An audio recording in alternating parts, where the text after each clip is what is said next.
የሚገርም ነው። ተመልከች እንደው ኮኖ ኩይሽ ወደዚህ ያልኩ በጣም ነው የሚገርመው። ይሄ ቀንማ አረሳው የሚገርም ነው። ወይ ፎቶ እኮ ግን እንደው በጣም የሚገርም ነው። ዋው እነዚህ ናያቸው ቢዞቹና በጣም ነው የሚያምሩት። ይገርም ነው። እዚህ ጋር ያለው የተለየ ነው። እንዴ ተመልከች እዚህ ጋር እንዴት በጣም ቀጭን በጣም ስሊም ነበርሽ። ተመልከች እንግዲህ አሁን ልክ ነው። ድሮ ቀጭን ነበርኩኝ ማንም ያውቃል። ግን አሁን ለምንድን ነው የወፈርኩት? 3 ቆንጆ ልጆችን ወልጄ ነው። እኔስ ቀጭን መሆን እጠላለሁ እንዴ?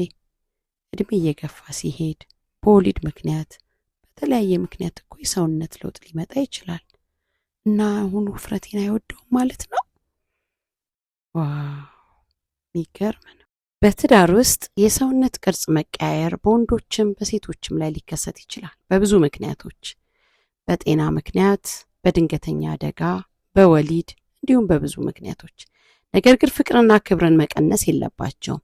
ዛሬ እንደ ቀልድ የተናገርናቸው ቃል ነገ በምንወደው ሰው ልብ ውስጥ የማይጠፋ ቁስል ሊተው ይችላል። አለመተማመንን፣ ተስፋ መቁረጥንም ደግሞ እንዲፈጠር ሊያደርግ ይችላል። አደገኛ ቀልዶችን ከመቀለዳችን በፊት የአጋራችንን ስነ ልቦና መጠበቅ እንደሚገባን ማስተዋል ይገባናል። ይህንን ሐሳብ ከወደዳችሁት ኮሜንታችሁን ብታስቀምጡልን፣ እናንተም በእንደዚህ አይነት ቀልዶች ምክንያት የደረሰ የምታውቁት ነገር ካለ ብታጋሩን፣ እንዲሁም ፎሎ፣ ላይክ፣ ሼር፣ ሰብስክራይብ በማድረግ ለሌሎች እንዲደርስ እንድትተባበሩን እናሳስባችኋለን። እናመሰግናለን።